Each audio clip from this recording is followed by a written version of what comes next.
My hearts! Cheerily, cheerily, my hearts! Yar, yar, taking the topsail! Thank to the master's whistle! Blow till thy burst that wind if room enough! Good bosun, have care! Where's the... master, lay the men! I pray now, keep below! Where is the master, bosun? Do you not hear him? You mar our labor! Keep your cabins! You do assist the storm! Hey, good! Be patient! When the sea is. Hence, what cares these rowers for the name of king? To cabin! Silence and trouble us not! Good, yet remember whom thou hast aboard. None more than I love myself. You are a counselor. If you can command these elements to silence and work the peace of present, we will not hand the rope. His complexion is perfect gallows. Use your authority if you cannot. You think if you have lived so long and make yourself in for cabin from his chance of the hour so apt. Cheerily, good hearts, out of our way, say! I have great comfort from this fellow. Methinks he hath no drowning mark upon him. His complexion is perfect gallows. Stand fast, good fate, do his hanging. Make the rope of his destiny our cable, for our own doth little advantage. If he be not born to be hanged, our case is miserable. Down with the topmast! Yar! Lower! Lower! Bring her to try with the main cars! Bosun! A plague upon this howling! They are louder than the weather of our office! Yes, again? What do you hear? Shall we give over to drown? Have you a mind to sink? A pox on your throat, you bawling, blasphemous, uncharitable dog! Oh, work you then. Hang, cur! Hang, you poor son, insolent noisemaker! We are less afraid to be drowned than thou art. Lay her home! Set 2 courses up! To sea again, later!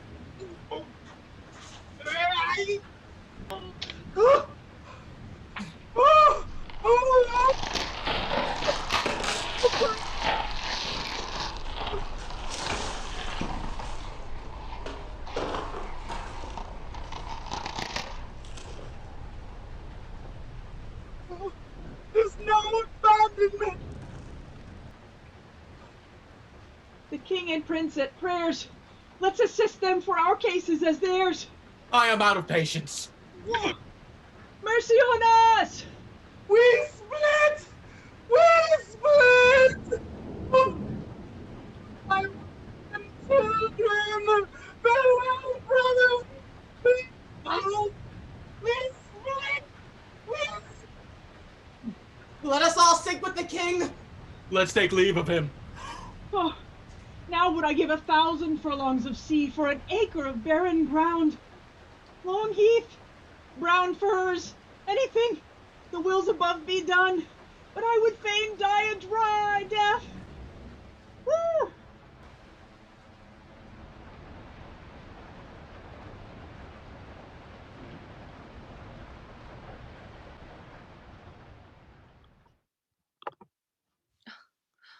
If by your art, my dearest father, you have put the wild waters in this roar, allay them. The sky, it seems, would pour down stinking pitch, but that the sea, mounting to the welkin's cheek, dashes the fire out. Oh, I have suffered with those that I saw suffer. A brave vessel who had no doubt some noble creature in her dashed all to pieces. Oh, the cry did knock! Be collected. No more amazement. Tell your piteous heart there's no harm done. Oh, woe the day. No harm. The direful spectacle of the wreck which touched the very virtue of compassion in thee, I have, with such provision in mine art, so safely ordered that there is no soul, no, not so much perdition as a hair betide to any creature in the vessel which thou heardest cry, which thou sawest sink. Sit down, for thou must now no farther.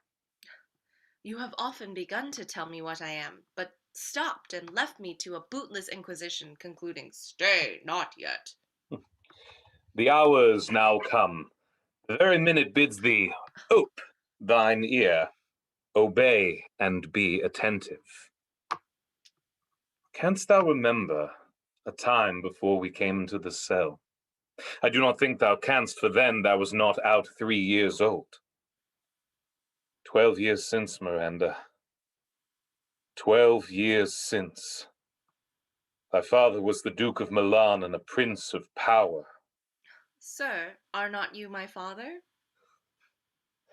Thy mother was a piece of virtue, and she said thou wast my daughter, and thy father was Duke of Milan, and his only heir, and princess, no worse issued. Oh, the heavens! What foul play had we that we came from thence? Or blessed was we did. Both, my girl. By foul play, as thou sayest, were we heaved thence, but blessedly hope hither. Oh, my heart bleeds to think aught teen that I have turned you to, which is from my remembrance. Please you, farther. My brother, and thy uncle, called Antonio. I pray thee, mark me, that a brother should be so perfidious.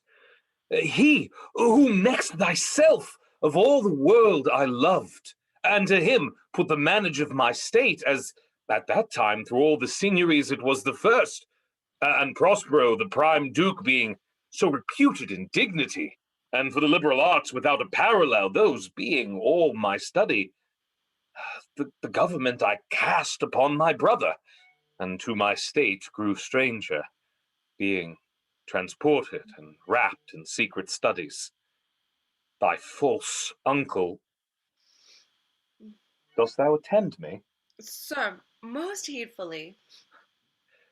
Being once perfected, how to grant suits, how to deny them, who to advance and who to trash for o'ertopping, new created the creatures that were mine, I say, or changed them, or else new formed them, having both the key of officer and office, set all hearts in the state to what tune pleased his ear, that now he was the ivy which hid my princely trunk and sucked my verdure out on it. Thou attendest not. Oh, good sir, I do. I pray thee, mark me.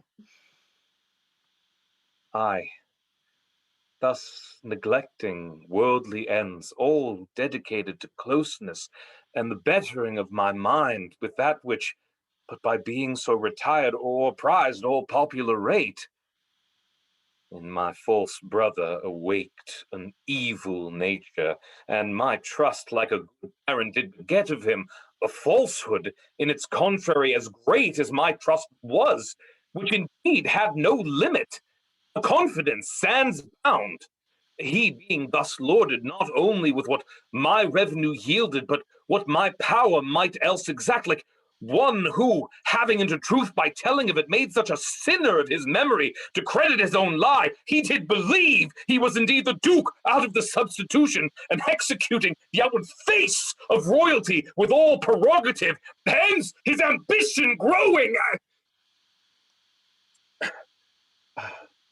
Dost thou hear? Your tale, sir, would cure deafness. To have no screen between this part he played and him he played it for. He needs will be absolute Milan. Me, poor man, my library was dukedom large enough. Of temporal royalties he thinks me now incapable. Confederates, so dry he was for sway, with the king of Naples. To give him annual tribute, do him homage, subject his coronet to his crown, and bend the dukedom yet unbowed. Alas, poor Milan, to most ignoble stooping. Now the condition. This king of Naples, being an enemy to me inveterate, hearkens my brother's suit, which was that he, in lieu of the premises of homage, and I know not how much tribute, presently extirpate me and mine out of the dukedom, and confer fair Milan with all honors on my brother. Whereon a treacherous army levied, one midnight fated to the purpose, did Antonio open the gates of Milan, and in the dead of darkness the ministers for the purpose hurried thence me and thy crying self. Alack, for pity! I, not remembering how I cried out then, will cry it o'er again. It is a hint that brings mine eyes to it. Hear a little further, and then I'll bring thee to the present business which now's upon us, without the which this story were most impertinent. With colours fairer painted their foul ends. In few, they hurried us aboard a bark, bore us some leagues to sea, where they prepared a rotten carcass of a butt, not rigged, nor tackle, sail, nor mast, the very rats instinctively have quit it. There they hoist us, to cry to the sea that roared to us, to sigh to the winds whose pity, sighing back again, did us but loving wrong. Alack, what trouble was I then to you? Oh, cherubin thou wast that did preserve me. Thou didst smile, infused with a fortitude from heaven, when I have decked the sea with drops full salt, under my burden groaned, which raised in me an undergoing stomach to bear up against what should ensue. How came we ashore? By providence divine. Some food we had and fresh water that a noble Neapolitan, Gonzalo, out of his charity, who being then appointed master of this design, did give us, with rich garments, linens, stuffs, and necessaries, which since have steaded much. So of his gentleness, knowing I loved my books, he furnished me from mine own library with volumes that I prize above my dukedom. Here, in this island we arrived, and here have I, thy schoolmaster, made thee more profit than other princes can that have more time for vainer hours, and tutors not so careful. Heavens, thank you for it. And now I pray you, sir, for still 'tis beating in my mind, your reason for raising this sea storm. Know thus far forth, by accident most strange, bountiful fortune, now, my dear lady, hath mine enemies brought to this shore, and by my prescience I find my zenith doth depend upon a most auspicious star, whose influence if now I court not, but omit, my fortunes will ever after droop. Here cease more questions. Thou art inclined to sleep. 'Tis a good dullness, and give it way. I know thou canst not choose. Come away, servant, come. I am ready now. Approach, my Ariel, come. All hail, great master! Brave sir, hail! I come to answer thy best pleasure, be it to fly, to swim, to dive into the fire, to ride on the curled clouds, to thy strong bidding, task Ariel in all his quality. Hast thou, spirit, performed to point the tempest that I bade thee? To every article, I boarded the king's ship, now on the beak, now in the waist, the deck in every cabin I flamed amazement. Sometime I'd divide and burn in many places. On the topmast, the yards and bowsprit would I flame distinctly, then meet and join. Jove's lightning, the precursors of the dreadful thunderclaps, more momentary and sight outrunning were not. The fire and cracks of sulphurous roaring, the most mighty Neptune seemed to besiege, and made his bold waves tremble, yea, his dread trident shake. My brave spirit, who was so firm, so constant, that this coil would not infect his reason? Not a soul, but felt a fever of the mad, and played some tricks of desperation. All but mariners plunged in the foaming brine and quit the vessel. Then, all afire with me, the king's son Ferdinand, with hair upstaring, then like reeds, not hair, was the first man that leapt and cried, "Hell is empty and all the devils are here." Why, that's my spirit. But was not this nigh shore? Close by, my master. But are they, Ariel, safe? Not a hair perished. On their sustaining garments not a blemish, but fresher than before.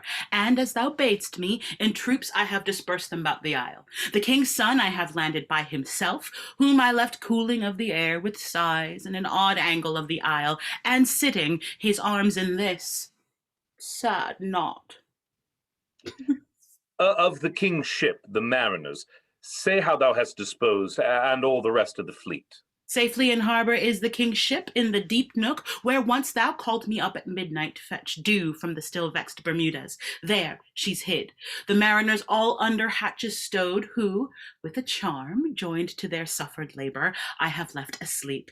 And for the rest of the fleet which I dispersed, they all have met again, and are upon the Mediterranean float, bound sadly home for Naples, supposing that they saw the king's ship wracked, and his great person perish. Ariel, thy charge exactly is performed. But there's more work. What is the time of the day? Past the mid-season. At least 2 glasses. The time twixt 6 and now must by us both be spent most preciously. Is there more toil? Since thou dost give me pains, let me remember thee what thou hast promised, which is not yet performed me. How now? Moody? What is it thou canst demand? My liberty. Before the time be out? No more. I prithee, remember I have done thee worthy service, told thee no lies, made thee no mistakings, served without or grudge or grumbles. Thou did promise to bate me a full year. Dost thou forget from what a torment I did free thee? No. Thou dost? And thinkest it much to tread the ooze of the salt deep, to run upon the sharp wind of the north, to do me business in the veins of the earth when it is baked with frost? I do not, sir. Thou liest! Malignant thing! Hast thou forgot the foul witch Sycorax, who with age and envy was grown into a hoop? Hast thou forgot her? No, sir.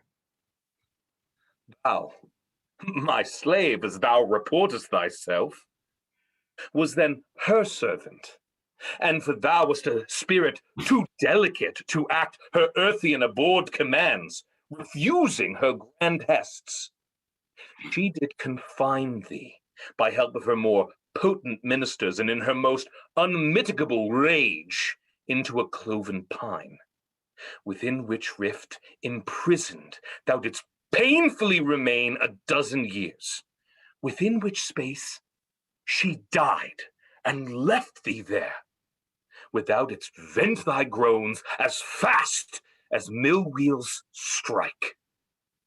Thou best knowest what torment I did find thee in. Thy groans did make wolves howl and penetrate the breasts of ever angry bears.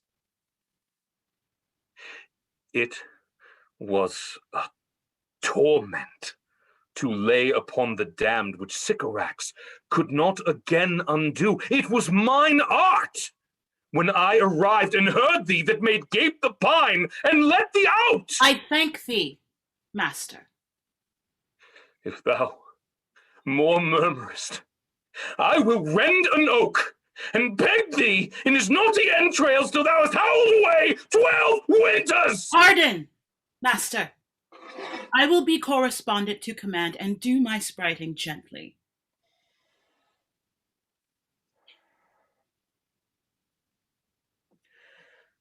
Do so. And after 2 days, I will discharge thee. That's my noble master. What shall I do? Say what? What shall I do? Go. Make thyself like a nymph of the sea. Be subject to no sight but thine and mine, invisible to every eyeball else. Go, take this shape and hither come in it. Go hence with diligence.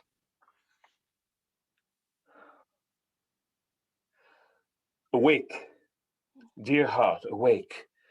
Thou hast slept well. Awake. Oh, the strangeness of your story put heaviness in me. Well, shake it off. Come on, we'll visit Caliban, my slave, who never yields us kind answer. 'Tis a villain, sir. I do not love to look on. But as 'tis, we cannot miss him. He does make our fire, fetch in our wood, and serves in offices that profit us. What ho! Slave, Caliban, thou earth, thou speak! There's wood enough within. Come forth, I say! There's other business for thee! Thou poisonous slave, got by the devil himself upon thy wicked dam. Come forth! As wicked do as ere my mother's brush with raven's feather from unwholesome fen drop on you both. A southwest blow on ye and blister you all over. This, be sure tonight thou shalt have cramps, side stitches that shall pen thy breath up. Urchin shall, for that vast of night, that they may work all exercise on thee.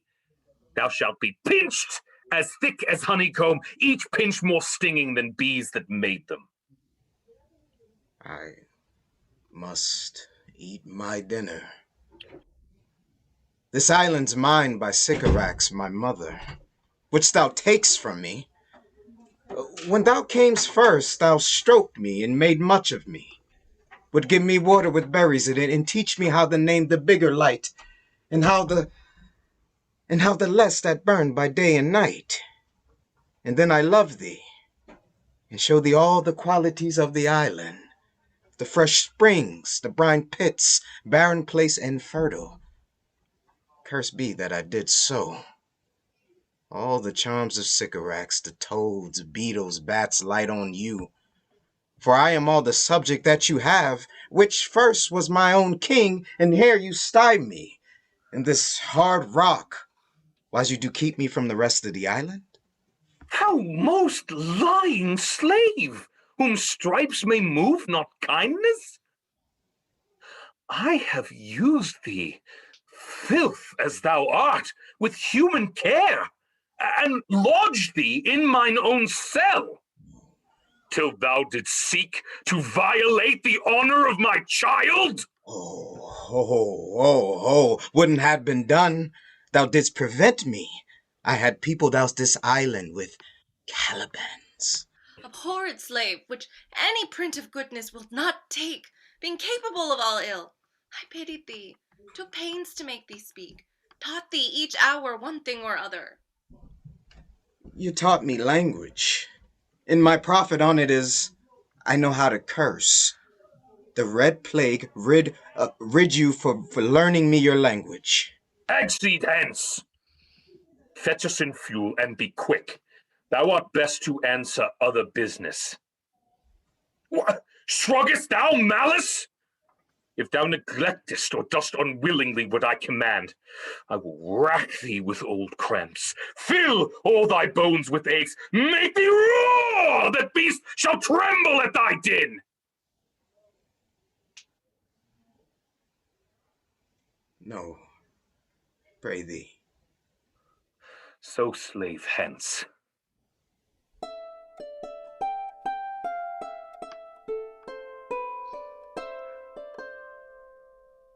Come unto these yellow sands, and then take hands.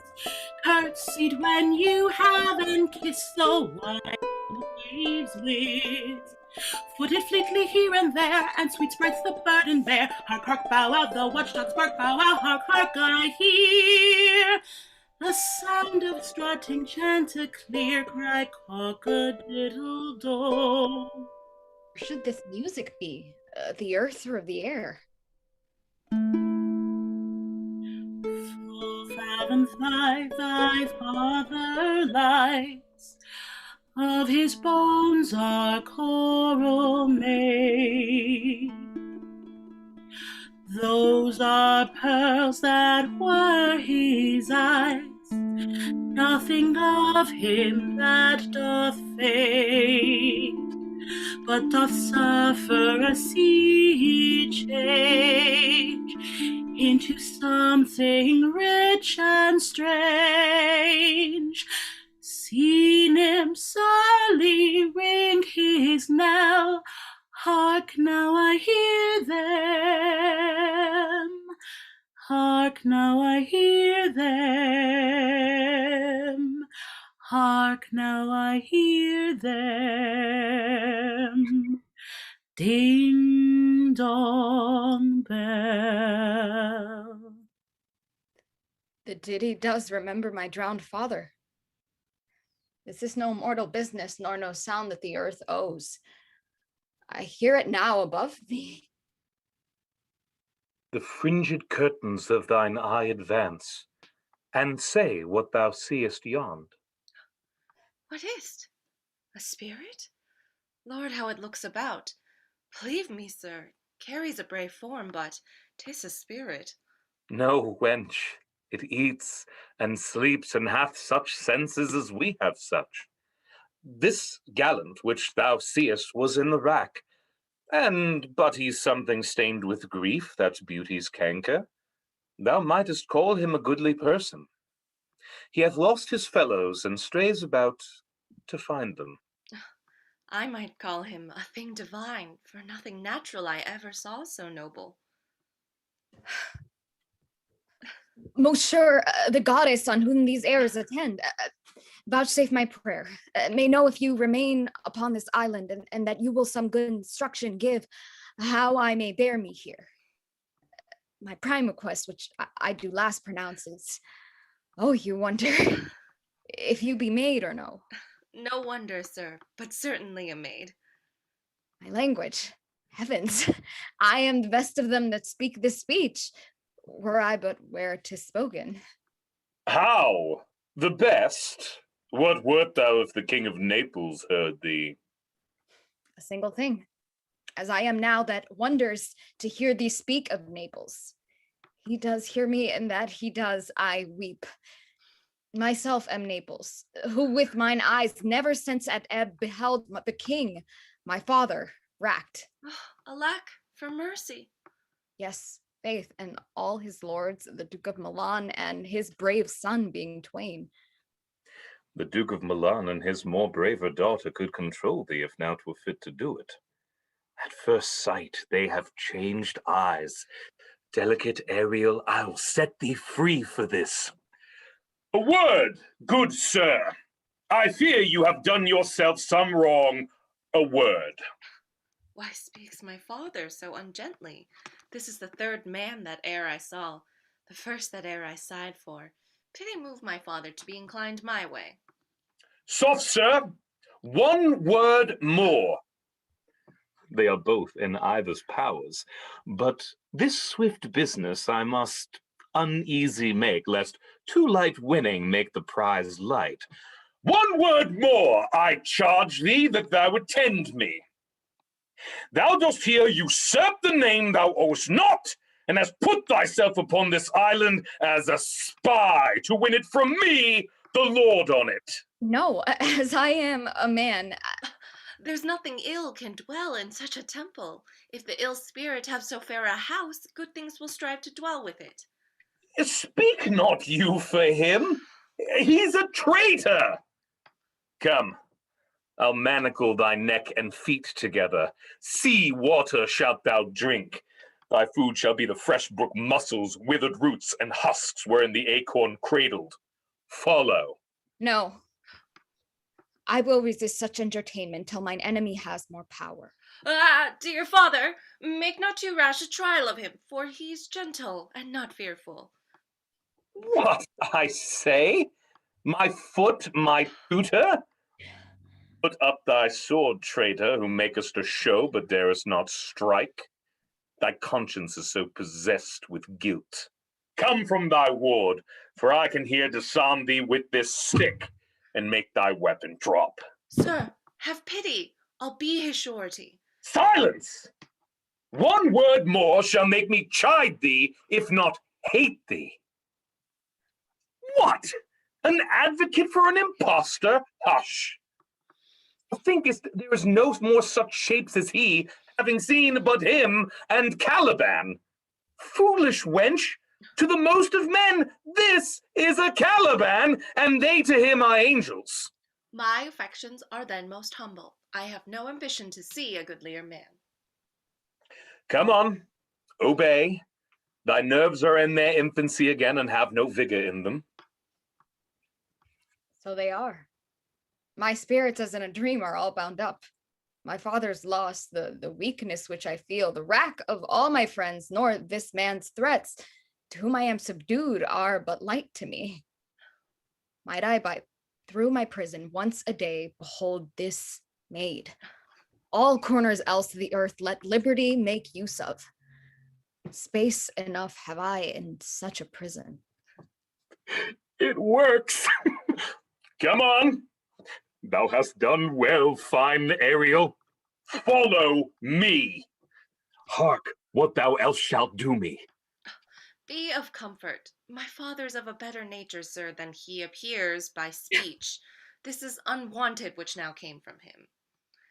Thou shalt be as free as mountain winds, but then exactly do all points of my command. To the syllable. Come, follow. Speak not for him.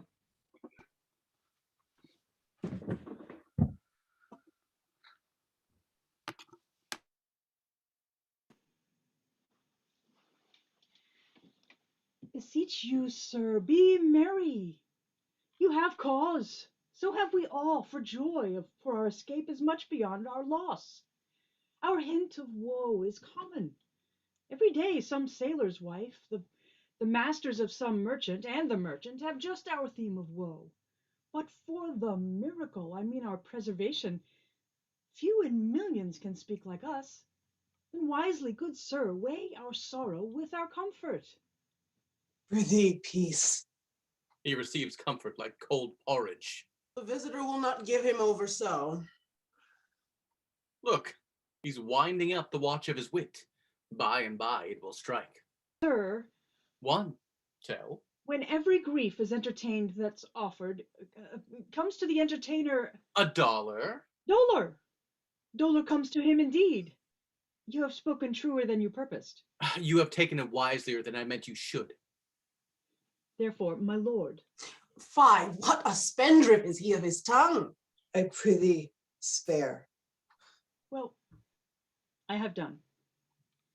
But yet, the air breathes upon us here most sweetly. As if it had lungs, and rotten ones. Or 'twere perfumed by a fen. Here is everything advantageous to life. True, save means to live. Of that, there's none, or little. How lush and lusty the grass looks. How green. The ground indeed is tawny. With an eye of green in it. But the rarity of it is, which is indeed almost beyond credit, As many vouchsafe rarities are. that our garments, being as they were drenched in the sea, hold notwithstanding their freshness and glosses, being rather new dyed than stained with salt water. If but one of his pockets could speak, would it not say he lies? Aye, or very falsely pocket up his report. Is not, sir, my doublet as fresh as the first day I wore it? I mean, in a sort. That sort was well fished for. When I wore it at your daughter's marriage. You cram these words into my ears against the stomach of my sense.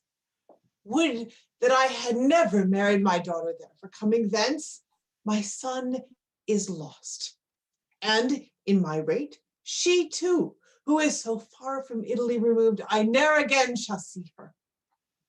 Ah, thou mine heir of Naples and of Milan, what strange fish hath made his meal on thee?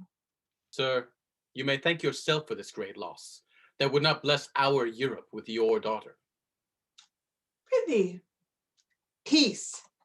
You were kneeled to and importuned otherwise by all of us, and the fair soul herself, weighed between loathness and obedience, at which end of the beam should bow. We have lost your son, I fear, forever. Milan and Naples have more widows in them of this business's making than we bring men to comfort them. The fault's your own.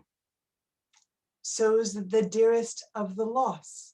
My lord Sebastian, the truth you speak doth lack some gentleness, and time to speak it in. You rub the sore when you should bring the plaster. Very well. And most surgeonly. It is foul weather in us all, good sir, when you are cloudy. Foul weather? Very foul. You are gentlemen of brave metal. You would lift the moon out of her sphere if she would continue in it 5 weeks without changing. We would so, and then go a-bat fouling. Nay, good my lord, be not angry. No, I warrant you, I will not adventure my discretion so weakly. Will you laugh me asleep, for I am very heavy. Oh, go sleep and hear us. But he's so soon asleep. I wish mine eyes would with themselves shut up my thoughts. I find they are inclined to do so. Please you, sir, do not omit the heavy offer of it. It seldom visits sorrow. When it doth, it is a comforter. We too, my lord, will guard your person while you take your rest and watch your safety. Thank you. Wondrous heavy. What a strange drowsiness possesses them. It is the quality of the climate. Why doth it not then our eyelids sink? I find not myself disposed to sleep. Nor I. My spirits are nimble.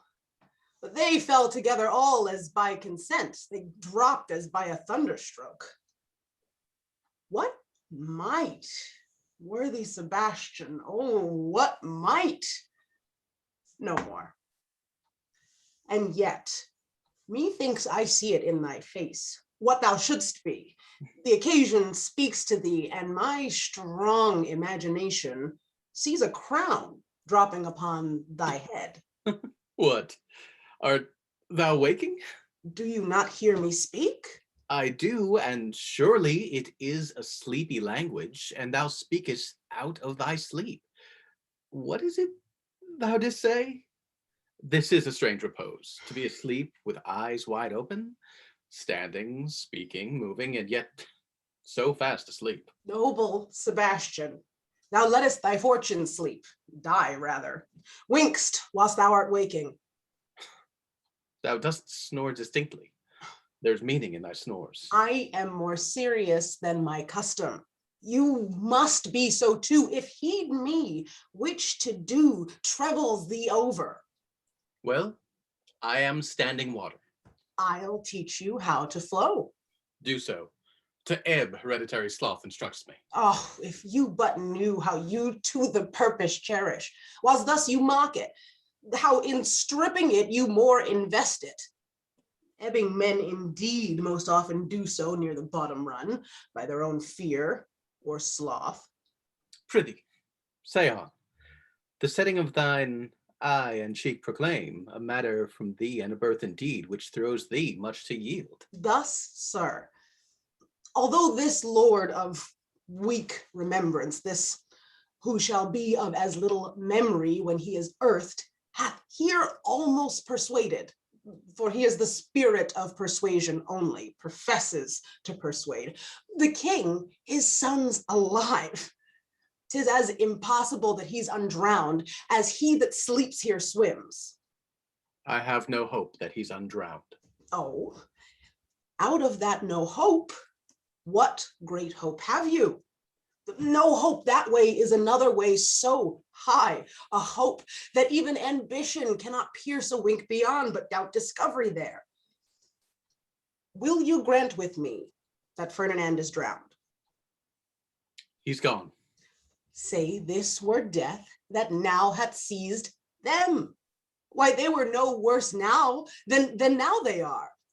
There be that can rule Naples as well as he that sleeps. Lords that can prate as amply and unnecessarily as this Gonzalo. I myself could make a chuff as deep chat. Oh, that you bore the mind that I do. What a sleep were this for your advancement? Do you understand me? Methinks I do.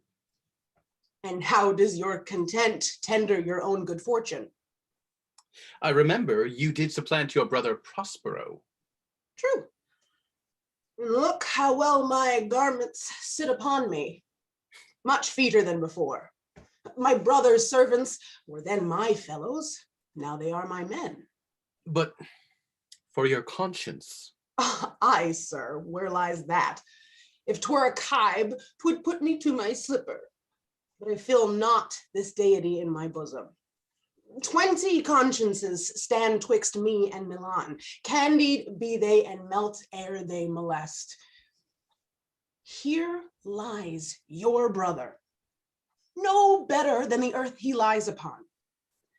If he were that which now he's like, that's dead, whom I with this obedient steel, 3 inches of it, can lay to bed forever.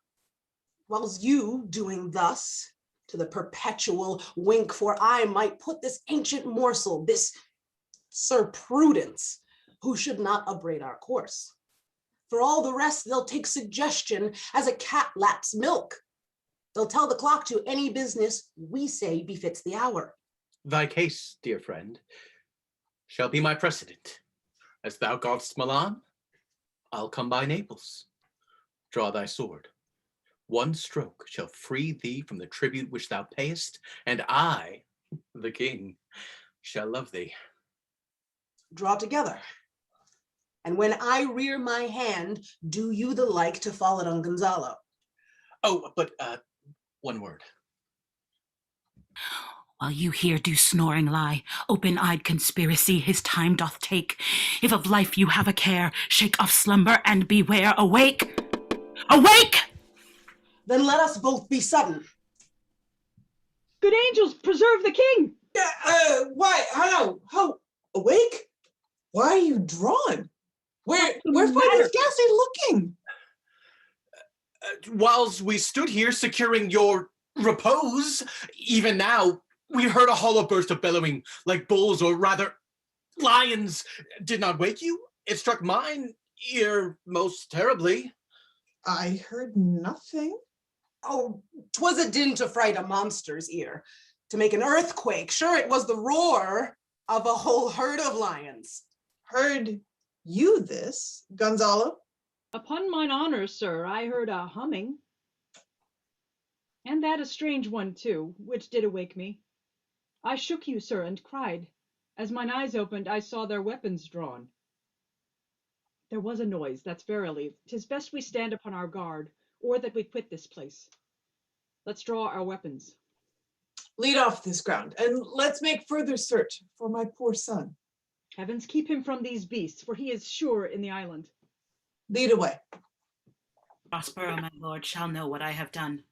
So, king, go safely on to seek thy son.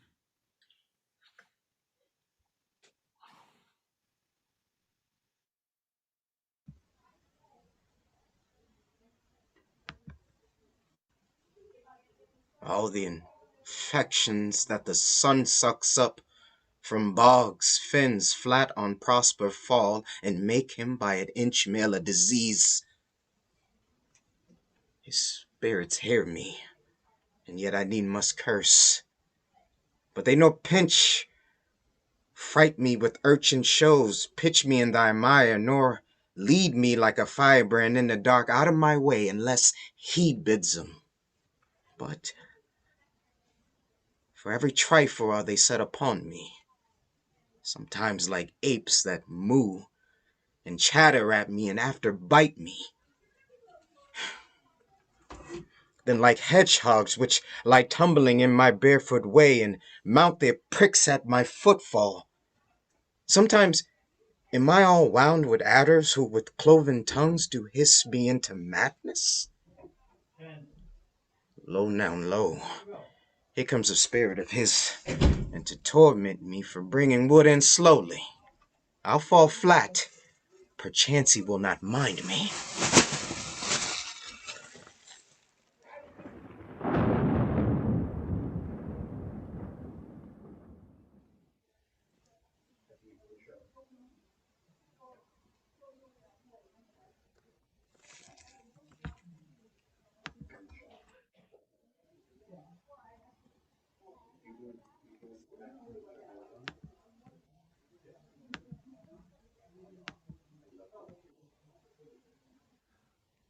There is neither shrub nor bush to bear off any weather at all. Another storm is brewing. I can hear it on the wind. Yon same black cloud, yon huge one, looks like a foul bombard that would shed its liquor. If it should thunder as it did before, I knew not where to hide my head. What have we here? A man or a fish? Dead or alive? Ooh.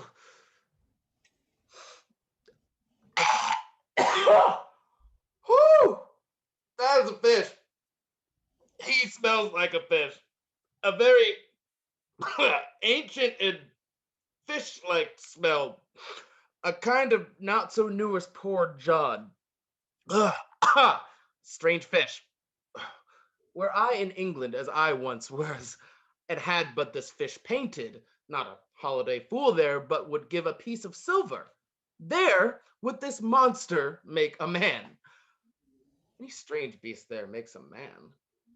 When they would not give a dolt to relieve a lame beggar, they would lay out 10 to see a dead parrot. Legged like a man, fins like arms. Ugh. Warm up my troth, I do let loose my opinion. I hold it no longer. This is no fish, but an islander that hath suffered from a thunderbolt. Alas, the storm is come again. My best way is to creep under his gabardine. There's no other shelter hereabout. Misery acquaints a man with strange bedfellows. Here will I shroud till the dregs of the storm be past. I shall no more to sea, here shall I die ashore. This is a very scurvy tune to sing at a man's funeral. Well, here's my comfort. The master, the swabber, the boatswain, and I, the gunner, and his mate, loved Mel, Meg, Marian, and Marjorie, but none of us cared for Kate, for she had a tongue with a tang, would cry to a sailor, go hang. She loved not the savor of tar nor of pitch, but a tailor might scratch her where she did itch. Then to sea, boys, and let her go hang.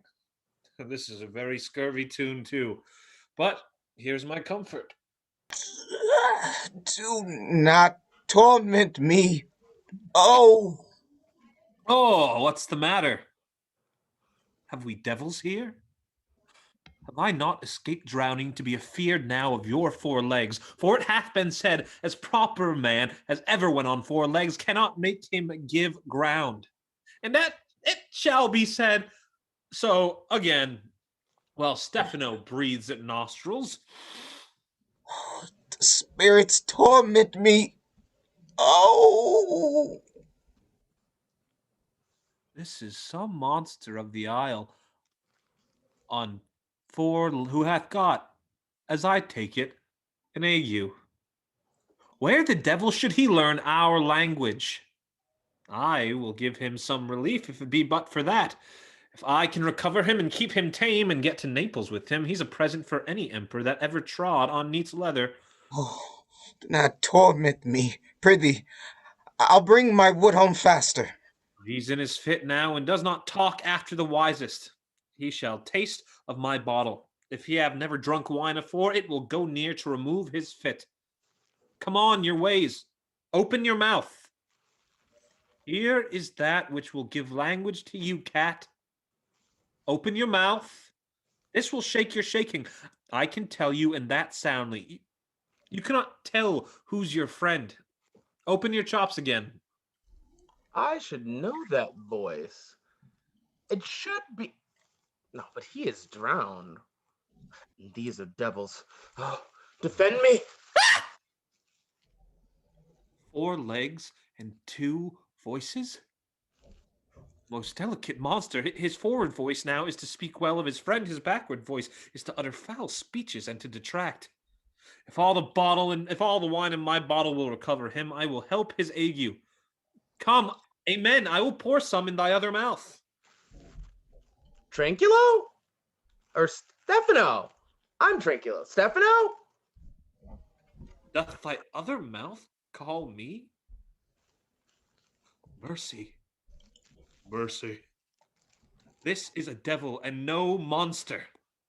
Stephano, if thou beest Stephano, touch me and speak to me, for I am Trinculo. Be not afeared, thy good friend Trinculo. Thou beest Trinculo, come forth.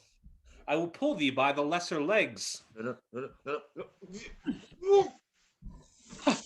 If any be Trinculo's legs, these they are. Thou art very Trinculo indeed. How camest thou to be the siege of this moon calf? Can he vent Trinculos? I took him to be killed by a thunderstroke.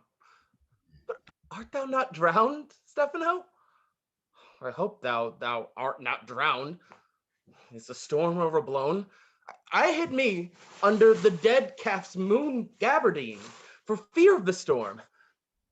And art thou living, Stephano? Oh, Stephano, 2 Neapolitans escaped. Pretty, do not turn me about. My stomach is not constant. These be fine things. And if they be not sprites, that's a brave god. In bare celestial liquor, I will kneel to him. How didst thou escape? How camest hither? Swear by this bottle how thou camest hither.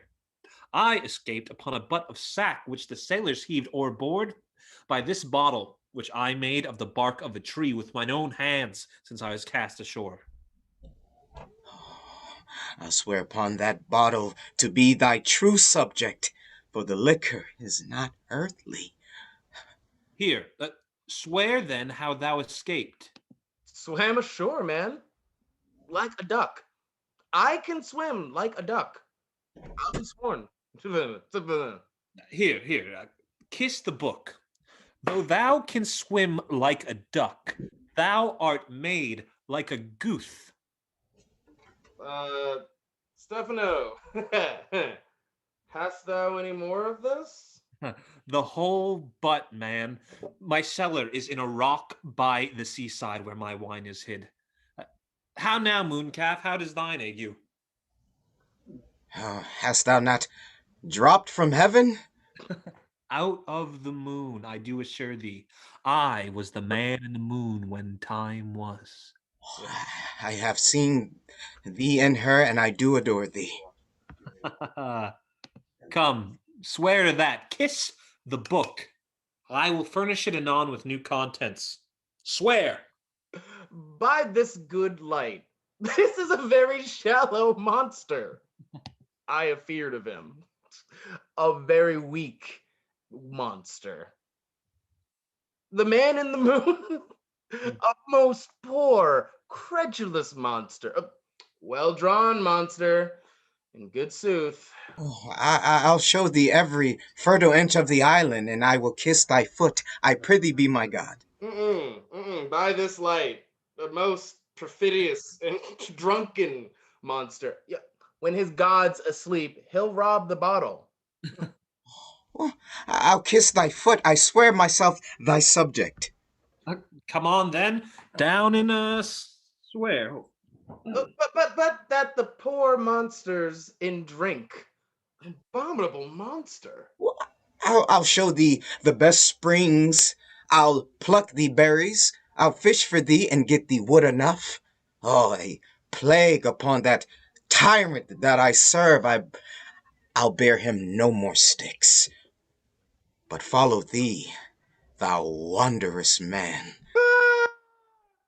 A most ridiculous monster to make a wonder of a poor drunkard. I prithee, let me bring thee where crabs grow, and I with long nails will dig thee pig nuts, show thee a jay's nest, and instruct thee how to snare a nimble marmoset.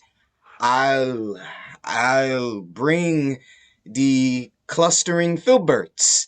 What? Sometimes I'll get thee young scamels from the rock. Wilt thou go with me? Scamels are good. Aye. Prithee, now lead the way without any more talking. Trinculo, the king and all our company else being drowned, we will inherit here. Here, bear my bottle, fellow Trinculo. We'll fill him by and by again.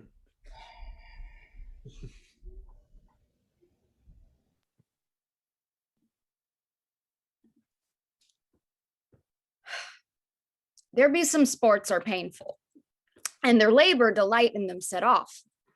Some kinds of baseness are nobly undergone, and most poor matters point to rich ends.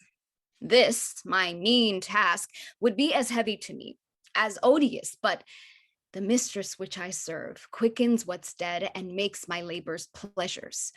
Oh, she is 10 times more gentle than her father's crabbed, and he's composed of harshness.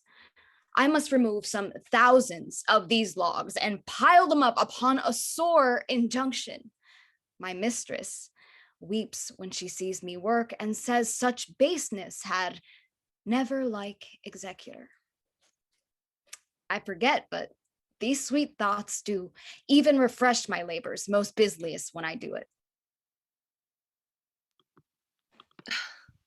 Alas, now pray you, work not so hard. I would the lightning had burnt up those logs that you are enjoined to pile. Pray, set it down and rest you. When this burns, 'twill weep for having wearied you. My father is hard at study. Pray now, rest yourself. He's safe for these 3 hours. Oh, most dear mistress, the sun will set before I shall discharge what I must strive to do. If you'll sit down, I'll bear your logs the while. Pray give me that. I'll carry it to the pile. No, precious creature. I had rather crack my sinews, break my back, than you should such dishonor undergo while I sit lazy by. It would become me as well as it does you. Oh, and I should do it with much more ease, for my good will is to it, and yours it is against.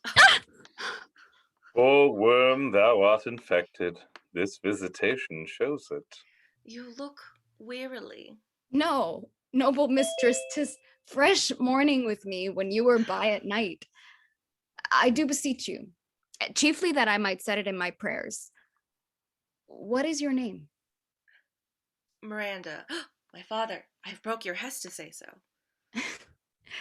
Admired Miranda.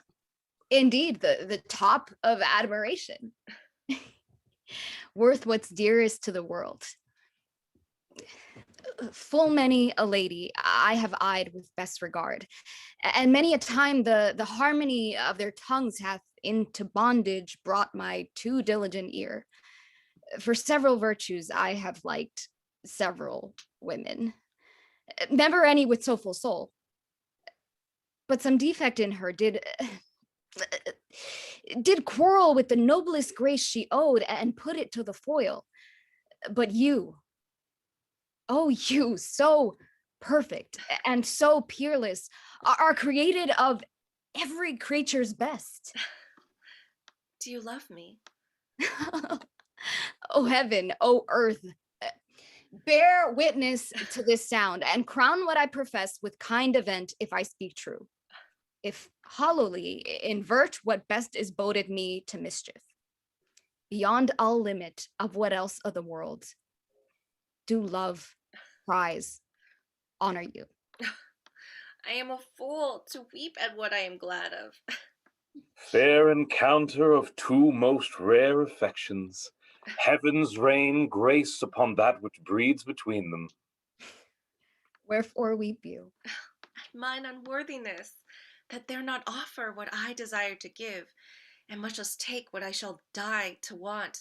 But this is trifling, and all the more it seeks to hide itself the bigger bulk it shows. Hence bashful cunning, and prompt me plain and holy innocence. I am your wife if you will marry me. If not, I'll die your maid. To be your fellow you may deny me, but I'll be your servant whether you will or no. My mistress dearest, and I thus humble ever. My husband then. I, with a heart as willing as bondage, heir of freedom. Here's my hand. And mine, with my heart in it. And now farewell, till half an hour hence. 1,000,000.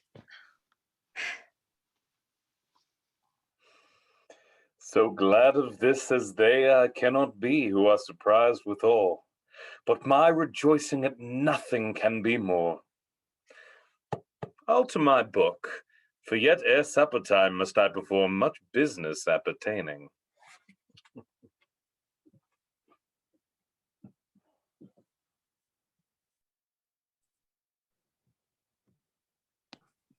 Tell not me. When the butt is out, we will drink water, not a drop before.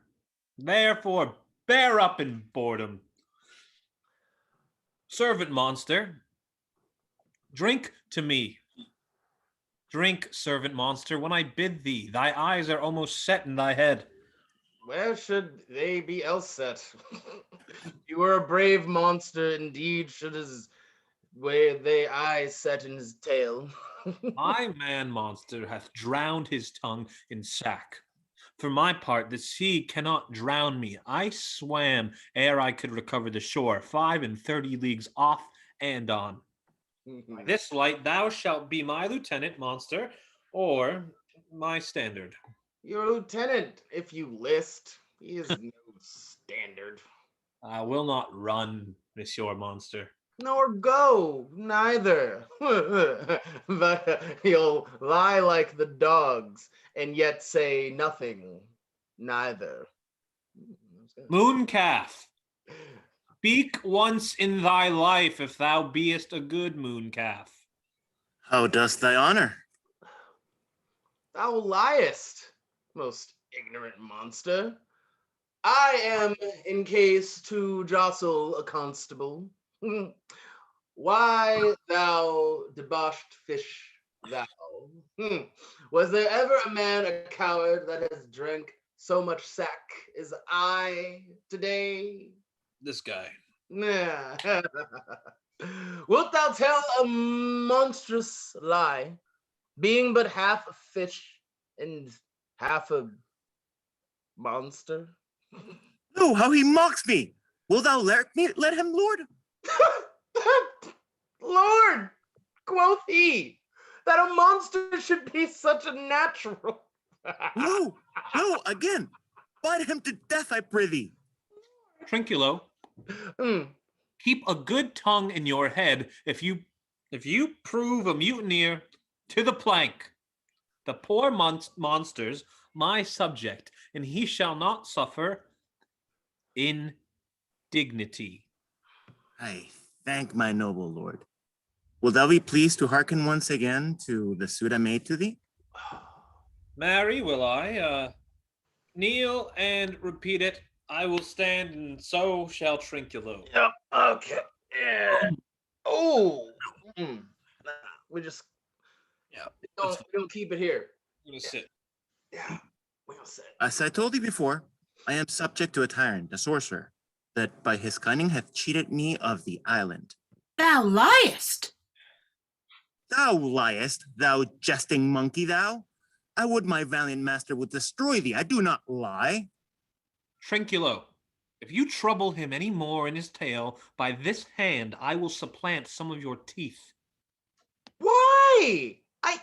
I said nothing. Mum. Then. Shh. No more. Proceed. I say, by sorcery he got this isle. From me he got it. If thy greatness will revenge it on him, for I know thou darest, but this thing dare not. That's most certain. Thou shalt be lord of it, and I'll serve thee. How now shall this be compassed? Canst thou bring me to the party? Yea, yea, my lord. I yield him thee asleep, where thou mayst knock a nail into his head. Thou liest, thou canst not. What a pied ninny's this, thou scurvy patch? I do beseech thy greatness, give him blows, and take his bottle from him. When that's gone, he shall drink naught but brine, for I'll not show him where the quick freshes are. Oh, come on, man. Trinculo, run into no further danger. Interrupt the monster one word further. By this hand, I'll turn my mercy out of doors and make a stockfish of thee. What? Why? What did I? I did nothing. I'll go further off. Didst thou not say he lied? Thou liest. Do I so? Take thou that. As you like this, give me the lie another time. I did not give the lie. Oh, out of your wits and hearing too? A box on your bottle. This sack. And drinking too. A murrain on your monster. And the devil take your fingers. Now forward with your tale. Prithee, stand further off. Beat him enough. After a while, I'll beat him too. Stand farther. For all the way in the back. Wow. Come on, we don't have time for this. Let's go. Messed up. Come, proceed. Why, as I told thee, 'tis a custom with him in the afternoon to sleep. There thou mayst brain him. Having first he's seized his books, or with a log batter his skull, I'll punch him with a stake, or cut his weasel with a knife. Remember, first to possess his books, for without them he's but a sod as I am. Nor hath not one spirit to command. They all do hate him as rootedly as I. Burn his books. He has brave utensils for her, so he calls them, which when he has a house, he'll deck withal. And that most deeply to consider is the beauty of his daughter. He himself calls her a nonpareil. I never saw a woman, but only Sycorax, my dam. And she is far surpassed this Sycorax, as great as doth fleece. It's so brave, alas. Aye, Lord, she will become thy bed, I warrant thee, and bring thee forth brave brood. Monster, I will kill this man. His daughter and I will be king and queen, save our graces, and Trinculo and thyself shall be viceroys. Dost thou like the plot, Trinculo? Excellent. Give me thy hand. I am sorry I beat thee, but while thou livest, keep a good tongue in thy head.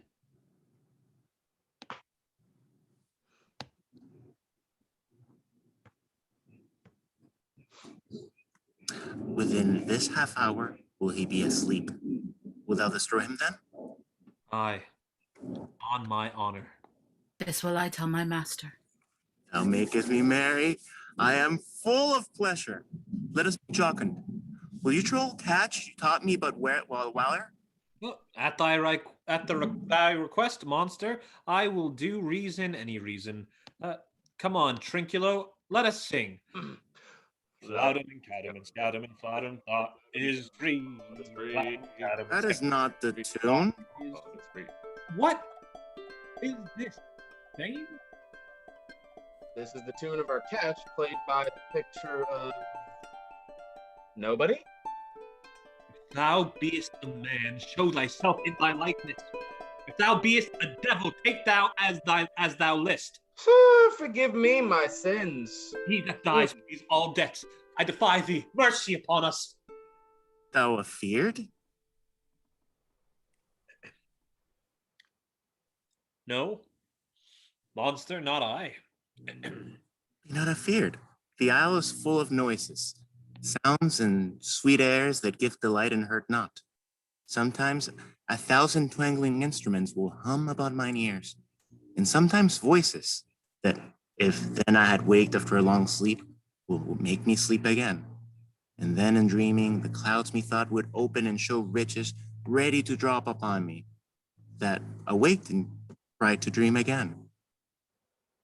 This will prove a brave kingdom to me, where I shall have my music for nothing. When Prospero is destroyed. That shall be by and by. I remember the story. The sound is going away. Let's follow it and after do our work. Lead, monster. We'll follow. I would I could see this taborer. He lays it on. Love that taborer.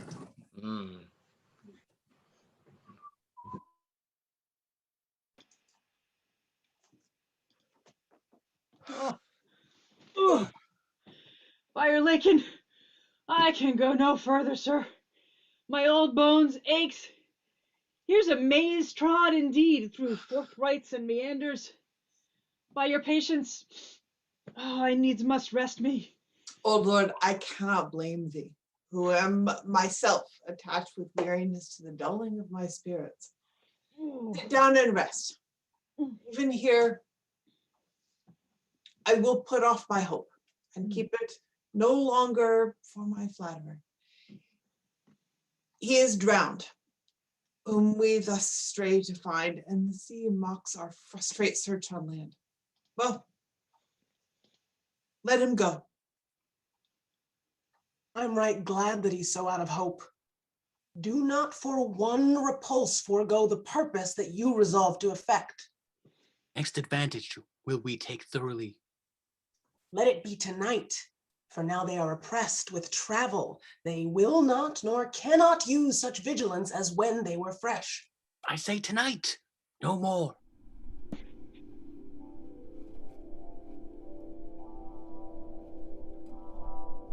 What harmony is this, my good friends? Hark! Marvelous, sweet music. Give us kind keepers, heaven. What were these? In Naples, I should report this now. Would they believe me? I should say I saw such islanders. For certain, these are people of the island, who, though they are of monstrous shape, yet note, their manners are more gentle, kind than of our human generation. You shall find many, nay, almost any. They vanished strangely.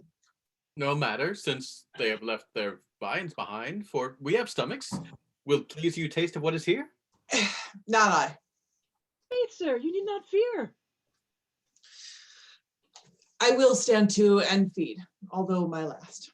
No matter, since I feel the best is past. Brother, my lord the Duke, stand to and do as we. You are 3 men of sin whom destiny that hath to instrument this lower world and what is in't the never surfeited sea hath caused to belch up you. And on this island where man doth not inhabit, you mongst men, being most unfit to live, I have made you mad. And even with such like valor, men hang and drown their proper selves. You fools! I and my fellows are ministers of fate. The elements of whom your swords are tempered may as well wound the loud winds, or with Bamakdat stabs kill the still closing waters, as diminish one dowel that's in my plume. But remember, for that's my business to you, that you three from Milan did supplant good Prospero, exposed unto the sea, which hath requited him and his innocent child, for which foul deed the powers, delaying, not forgetting, have incensed the seas and shores, yea, all the creatures, against your peace. Thee of thy son Alonso they have bereft, and do pronounce by me lingering perdition, worse than any death can be at once, shall step by step attend you and your ways, whose wraths to guard you from, which here, in this most desolate isle, else falls upon your heads, is nothing but heart sorrow and a clear life ensuing. In the name of something holy, sir, why stand you in this strange stare? It is monstrous, monstrous. Methought the billows spoke and told me of it. The winds did sing it to me, and the thunder, that deep and dreadful organ, I pronounced the name of Prosper. It did base my trespass. Therefore, my son in the ooze is bedded, and I'll seek him there, deeper than e'er plummet sounded, and with him there lie mudded. But one fiend at a time. I'll fight their legions, or I'll be thy second. All three of them are desperate. Their great guilt, like poison given to work a great time after, now begins to bite the spirits. I'll follow swiftly and hinder them from this ecstasy may now provoke them to.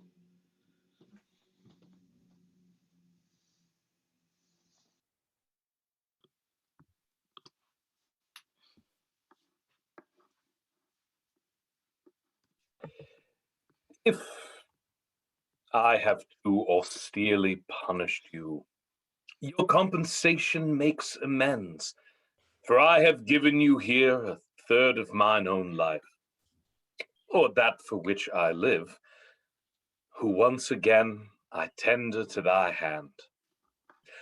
All thy vexations were but my trials of thy love, and thou hast strangely stood the test.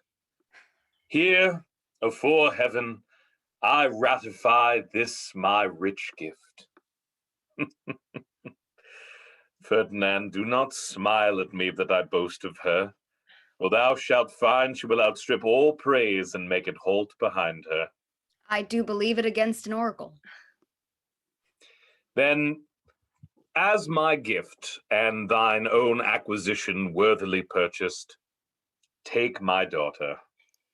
But if thou dost break her virgin knot before all sanctimonious ceremonies may with full and holy rite be ministered, no sweet aspersion shall the heavens let fall to make this contract grow, but barren hate, sour-eyed disdain and discord shall bestrew the union of your bed with weed so loathly that you shall hate it both. Therefore take heed, as Hymen's lamp shall light you. As I hope, for quiet days, a fair issue, and long life, with such a love as 'tis now. The murkiest den, the most opportune place, the strongest suggestion our worser genius can, shall never melt mine honor into lust. Fairly spoke.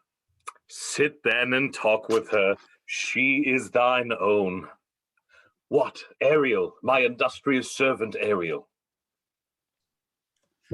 What would my potent master? Here I am. Thou and thy meaner fellows your last service did worthily perform, and I must use you in such another trick. Go, bring the rabble o'er whom I give thee power here to this place, incite them to quick motion, for I must bestow upon the eyes of this young couple some vanity of mine art.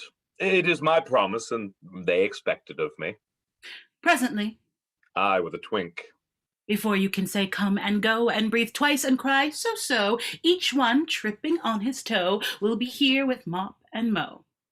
Do you love me, master? No? Dearly, my delicate Ariel. Do not approach till thou dost hear me call. Well, I conceive.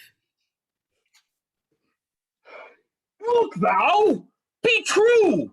Do not give dalliance too much the rein! The strongest oaths are straw to the fire and the blood. Be more abstemious, or else good night your vow. I warrant you, sir, the white cold virgin snow upon my heart abates the ardor of my liver. Well.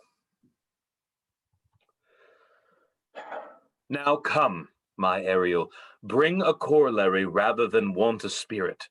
Appear and pertly. No tongue. All eyes. Be silent.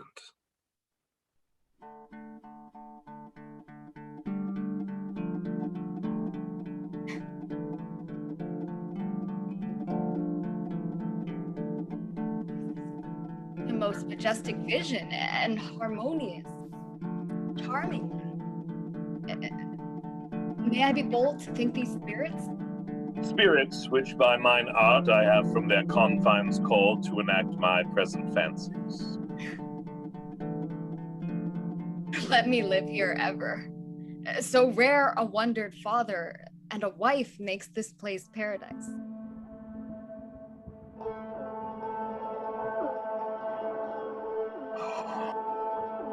I had forgot that foul conspiracy of the beast Caliban and his confederates against my life. The minute of their plot is almost come. Well done! Avoid! No more! This is strange. Your father's in some passion that works him strongly. Never till this day saw I him touched with anger so distempered. You do look, my son, in a moved sort, as if you were dismayed. Be cheerful, sir. Our revels now are ended. These our actors, as I foretold you, were all spirits, and are melted into air. Into thin air, and like the baseless fabric of this vision, the cloud-capped towers, the gorgeous palaces, the solemn temples, the great globe itself, yea, all which it inherit, shall dissolve. And like this insubstantial pageant faded, leave not a rack behind. We are such stuff as dreams are made on, and our little life is rounded with a sleep. Sir, I am vexed. Bear with my weakness, my old brain is troubled. Be not disturbed with my infirmity. If you be pleased, retire into my cell and there repose. Turn to our walk to still my beating mind. We wish you Wish your peace.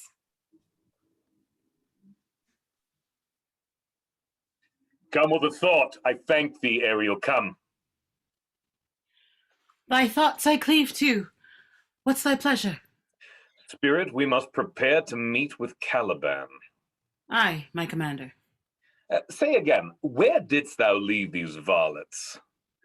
I told you, sir, they were red hot with drinking, so full of valor that they smote the air for breathing in their faces, beat the ground for kissing of their feet, yet always bending towards their project.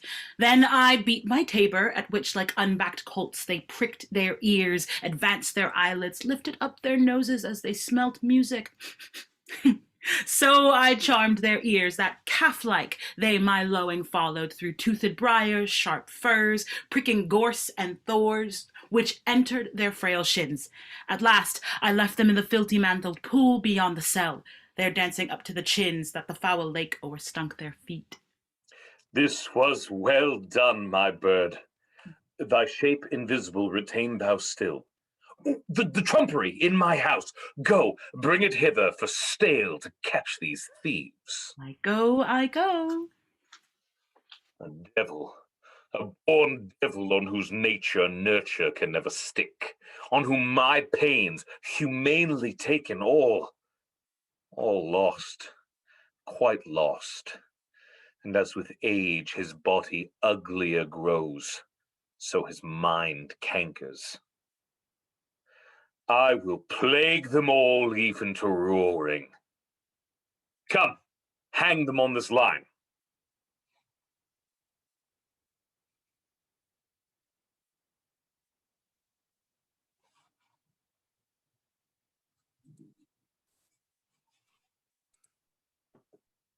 Pray you, tread softly that the blind mole may not hear our footfall.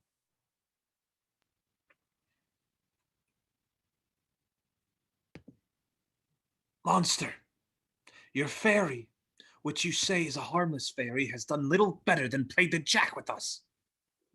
Monster.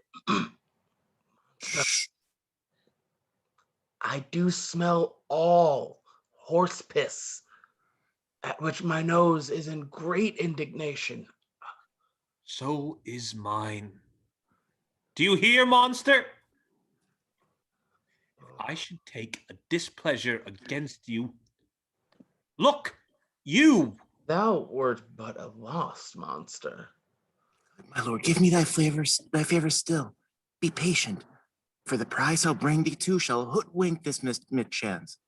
Therefore, speak softly, all hushed as midnight yet. Guy, but to lose our bottles in the pool, man. Damn. There is not only disgrace and dishonor in that, monster, but an infinite loss.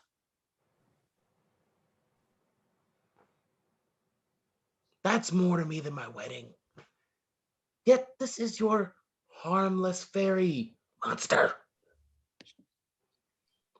I will fetch off my bottle, though I be all ears for my labor. Prithee, my king, be quiet. Seest thou here? This is the mouth of the cell. No noise. And enter.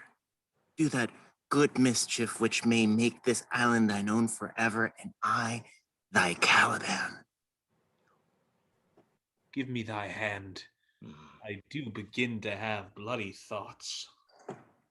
Oh, King Stephano. Oh, Peer. Oh, worthy Stephano. Look what a wardrobe is here for thee. Ooh. Let it alone, thou fool. It is but trash. Oh, monster.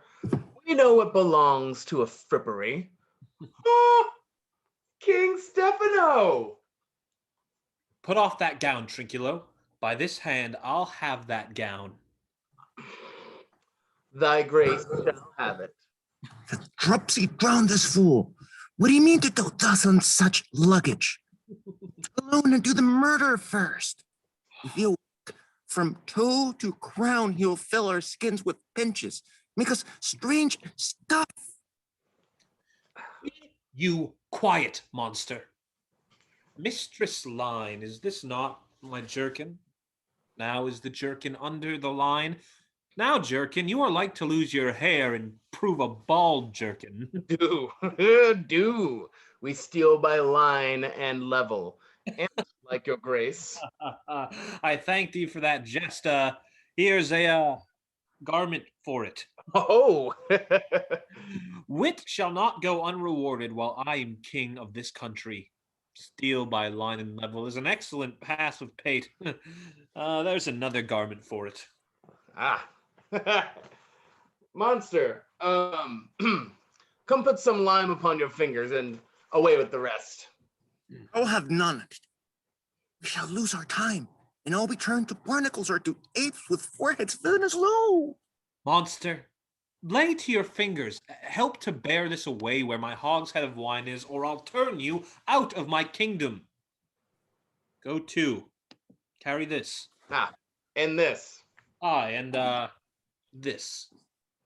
Fury! Fury! There! Tyrant there! Hark! Hark! Go charge my goblins that they grind their joints with dry convulsions, shorten up their sinews with aged cramps, and more pinch-spotted make them than Bard or Cato Mountain.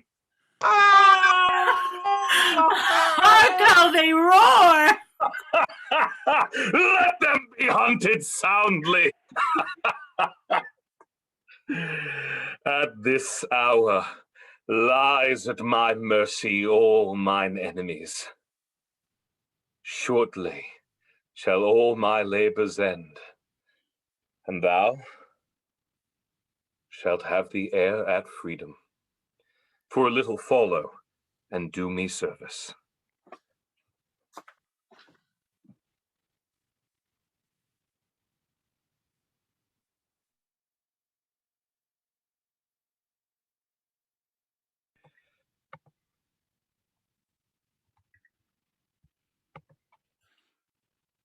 Now does my project gather to a head. My charms crack not, my spirits obey, and time goes upright with his carriage. How's the day?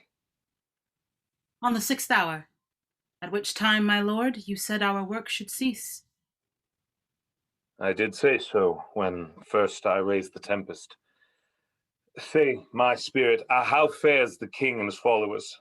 Confined together, in the same fashion as you gave in charge, just as you left them, all prisoners, sir, in the lime grove which weather fens your cell. They cannot budge till your release. The king, his brother, and yours abide, all three distracted, and the remainder mourning over them, brimful of sorrow and dismay, but chiefly him that you termed, sir, the good old Lord Gonzalo. His tears run down his beard like winter's drops from eaves of reeds. Your charm so strongly worksome that if you now beheld them, your affections would become tender. Dost thou think so, spirit? Mine would, sir, were I human. And mine shall.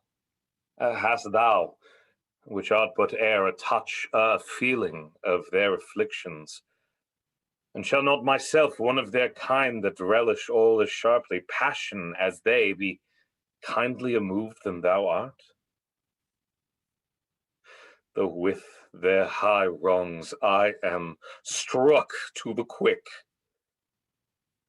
yet with my nobler reason against my fury do I take part. The rarer action is in virtue than in vengeance. They being penitent, the sole drift of my purpose doth extend not a frown further. Go, release them, Ariel. My charms I'll break, their senses I'll restore, and they shall be themselves. I'll fetch them, sir. I have bedimmed the noontide sun, called forth mutinous winds, and twixt the green sea and the azured vault set roaring war. To the dread rattling thunder have I given fire, and rifted Jove's stout oak with his own bolt. The strong-based promontory have I made shake, and by the spurs plucked up the pine and cedar. Graves at my command have waked their sleepers, oped, and let them forth by my so potent art.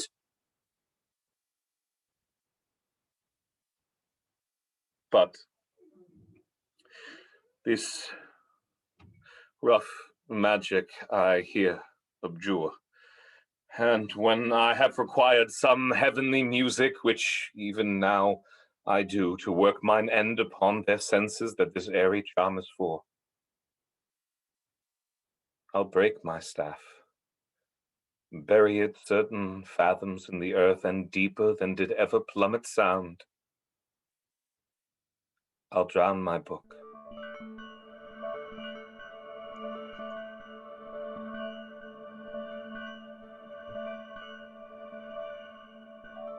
Solemn air, and the best comforter to an unsettled fancy, cure thy brains, now useless, boiled within thy skull, There stand, for you are spell-stopped.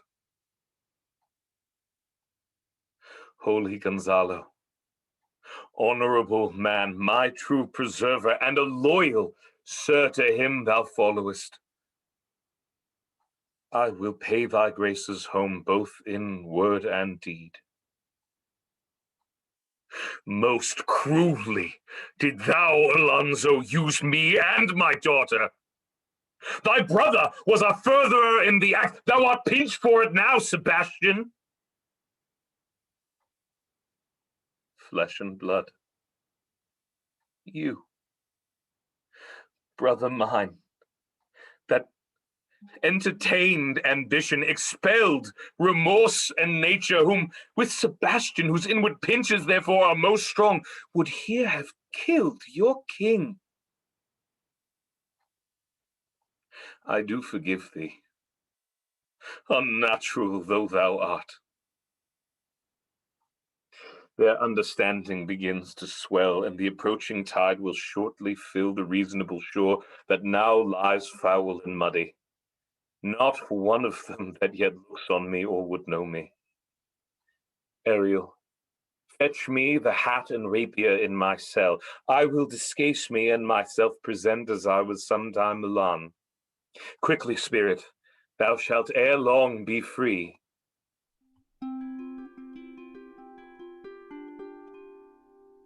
Where the bee sucks, there suck I. In a cowslip spell I lie. There I couch when owls do cry. On the bat's back I do fly. After summer merrily, merrily, merrily shall I live now, under the blossom that hangs on the bough. Merrily, merrily shall I live now, under the blossom that hangs on the bough. Why, that's my dainty Ariel. I shall miss thee. But yet thou shalt have freedom.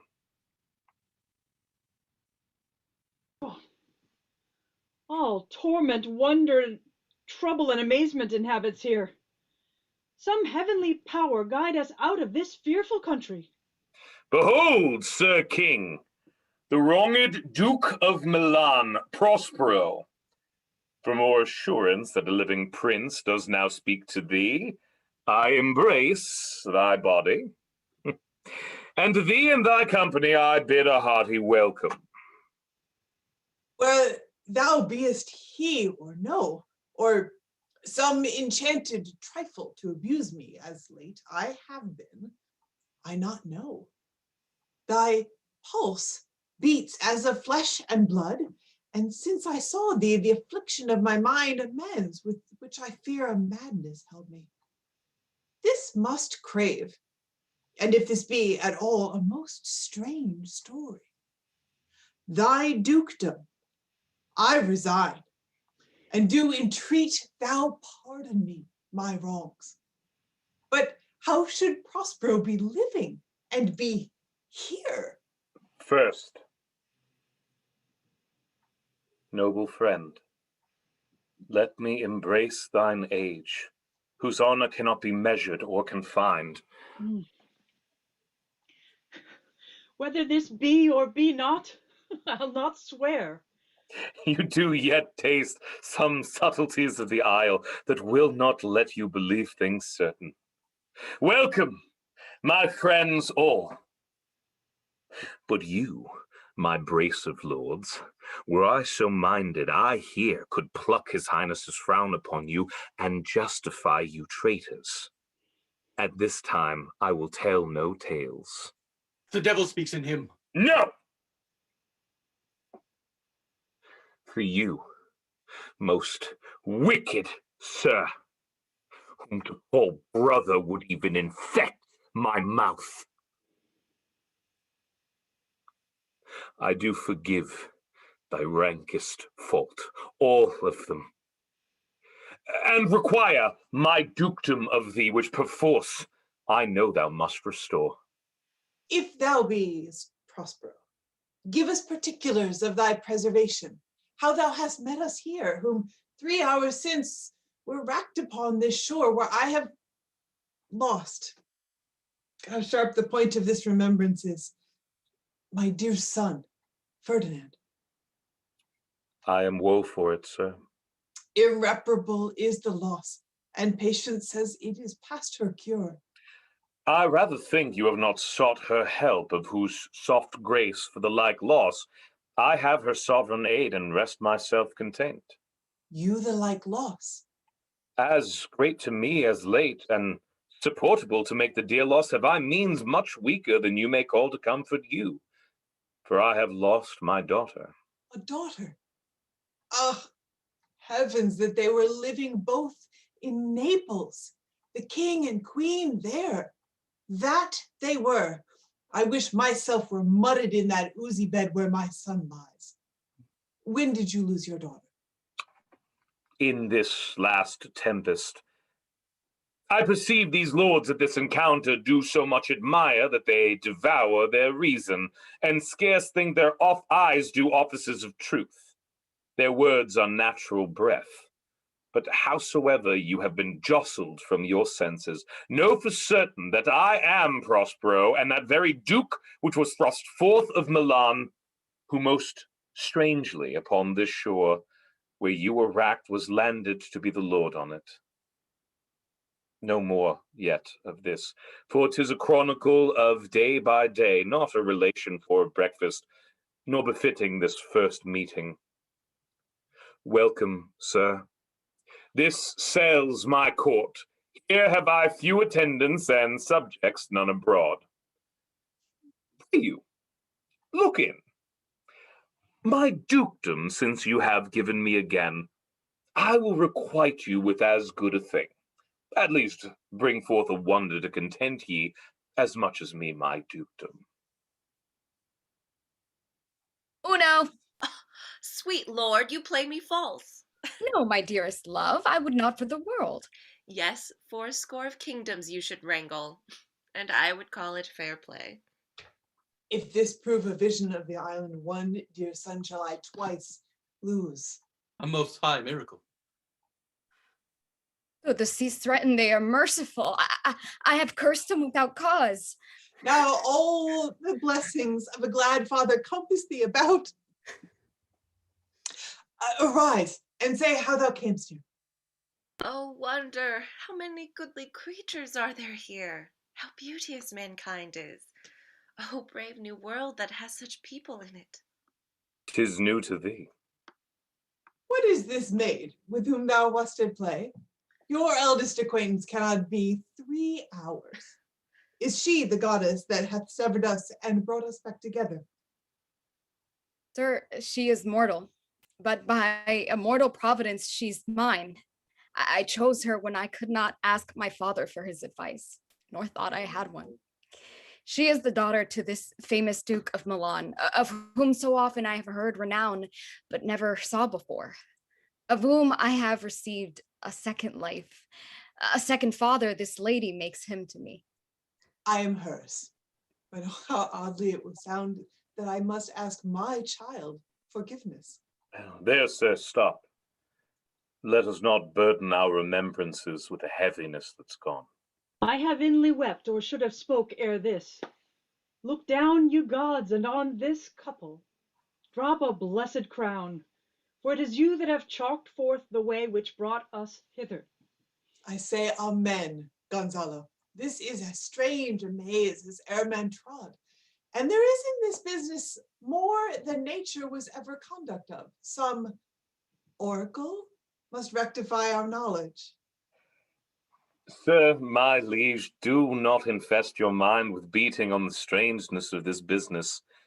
At picked leisure, which shall be shortly single, I'll resolve you, which to you shall seem probable of every these happened accidents. Till when, be cheerful, and think of each thing well. Come hither, spirit. Set Caliban and his companions free. Untie the spell.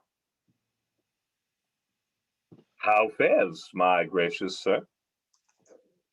There are yet missing of your company some few odd lads that you remember not. Every man shift for all the rest, and let no man take care for himself, for all is but fortune.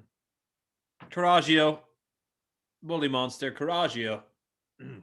These be true spies I wear in my head. Here's a goodly sight. Oh, sentinels, these be brave spirits indeed. How fine my master is. I am afraid he will chastise me. What things are these, my lord Antonio? Will money buy them? Very like. One of them is a plain fish and no doubt marketable. Mark but the badges of these men, my lords, then say if they be true. This misshapen knave, his mother was a witch, and one so strong that could control the moon, make flows and ebbs, and deal in her command without her power. These three have robbed me, and this demi-devil, for he's a bastard one, had plotted with them to take my life. Two of these fellows you must know and own. This thing of darkness I acknowledge mine. You shall be pinched to death. Is not this Stephano, my drunken butler? He is drunk now. Where had he wine? And Trinculo is reeling ripe. Where should they find this grand liquor that have gilded them? How camest thou in this pickle? I have been in such a pickle since I last saw you, that I fear me will never be out of my bones. I shall not fear fly blowing. Why, how now, Stephano? Oh, touch me not. I am not Stephano, but a cramp. You'd be king of the isle, sirrah. I should have been a sore one then. This is a strange thing as e'er I looked on. He is as disproportioned in his manners as in his shape. Go, sirrah, to my cell. Take with you your companions. As you look to have my pardon, trim it handsomely. Aye, that I will, and I'll be wise hereafter to seek for your grace. But thrice double ass was I to take this drunkard for a god and worship this dull fool. Go to away. Hence, and bestow your luggage where you found it. Or stole it, rather. Sir, I invite your highness and your train to my poor cell, where you shall take your rest for this one night, which part of it I'll waste with such discourse as I not doubt shall make it go quick away. The story of my life, and the particular accidents gone by since I came to this isle. And in the morn, I'll bring you to your ship, and so to Naples, where I have hoped to see the nuptial of these our dear beloved solemnized, and thence retire me to my Milan, where every third thought shall be my grave. I long to hear the story of your life, which must take the ear strangely. I'll deliver all, and promise you calm seas, auspicious gales, and sails so expeditious that shall catch your royal fleet far off. My Ariel chick, that is thy charge. And then to the elements be free, and fare thou well. Now my charms are all o'erthrown, and what strength I have's mine own, which is most faint. Now 'tis true, I must be here confined by you, or sent to Naples. Let me not, since I have my dukedom got, and pardon the deceiver, dwell on this bare island by your spell. But release me from my bands with the help of your good hands. A gentle breath of yours my sails must fill, or else my project fails, which was to please. Now I want spirits to enforce, art to enchant, but my ending is despair, unless I be relieved by prayer that pierces so that it assaults mercy itself and frees all faults. As you, for crimes would pardon be. Let your indulgence set me free.